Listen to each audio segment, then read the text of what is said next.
Hello there. I am Dr. Subramanian Kannan. I am an endocrinologist at Narayana Hridayalaya Hospitals, Bangalore. We talk today about strategies for weight loss. One of the common phenomena that we see among patients who attempt weight loss is the regain of weight when they stop doing what they were doing. Sir, I tried doing this diet plan and I lost 6 kilos or 8 kilos. And then after 6 months, I have not only regained my lost weight, now I am higher than what I used to be. Why does this happen? Keep in mind, human body likes homeostasis. It likes things as is. Any changes we try to do to upset this homeostasis, for example, try to restrict your calories, trying to increase your workout, the body does not like it. It will kind of resist it. And this is where a lot of people give way. When I tried this diet, I felt very dizzy. I had no energy. I felt like I was fainting, and they give up. The reason they give up is not because they're physically ill or physically not doing well. It's because their mind tells them that they're not doing well. And why is the signal coming from? Because your body does not want to make a change. Your body wants to just maintain that weight and not let it go down. So a lot of initial strategies to overcome this initial inertia is very important in weight loss. And people sometimes, they start off a plan, and then they sort of leave that, the weight comes back again.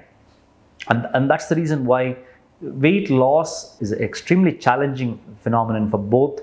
To lose weight, in fact, is a challenging phenomenon for both the patient and the doctor. So what strategies can we adopt? And I think a holistic approach is the most important, or a multidisciplinary approach is the most important strategy for this. There are people who say only diet, there are people who say only exercise, there are people who say medication, then there are people who say surgery.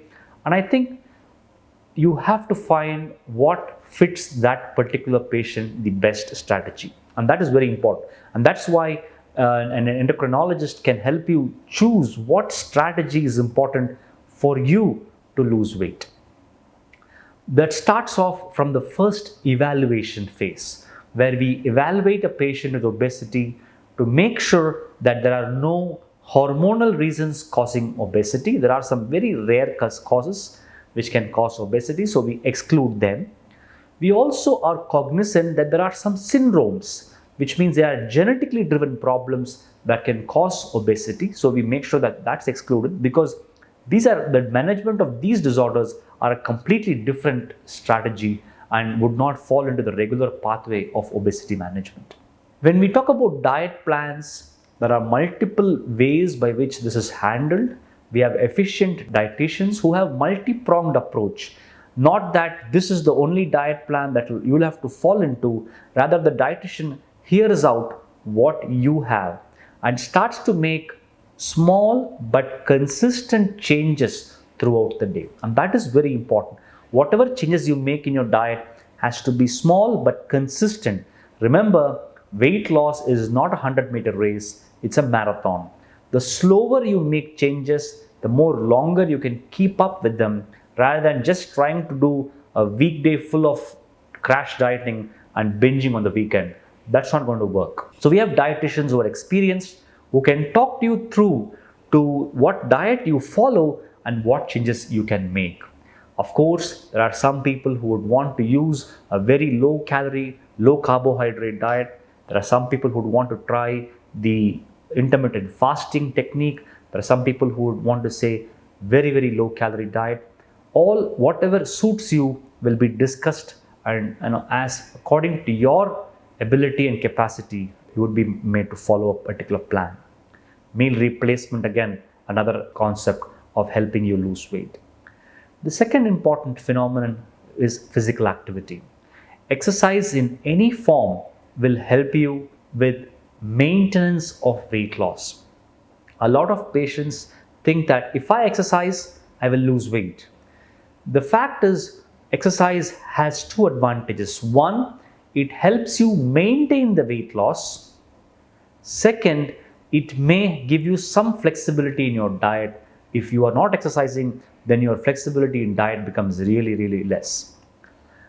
What exercise suits you? Again, it's important to go through a proper physical trainer and exercise therapist that we have to make sure that you don't hurt your knees, you don't end up with having some problems in your ankles when you go on to a very high intensity workout. So we assess you and decide what kind of exercise, whether you want a muscle building, lower extremity, abdominal muscle toning up exercises.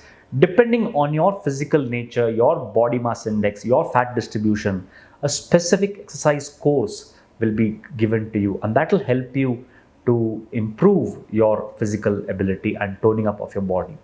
Muscle building, I must say, is probably a very crucial aspect of weight loss because that will help you improve your insulin sensitivity. Last but not the least, there are medications and there are surgery. Medications are important in some people where insulin resistance and hyperinsulinemia is driving the whole problem.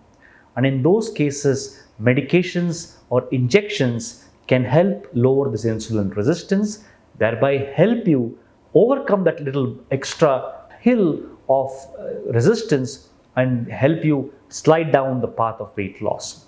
And this may be important for some people who are trying many things but nothing is working. In those patients, the initial push with medications really help them. Last but not the least, surgery. Now, before I come to surgery, the important aspect of weight loss is behavioral therapy.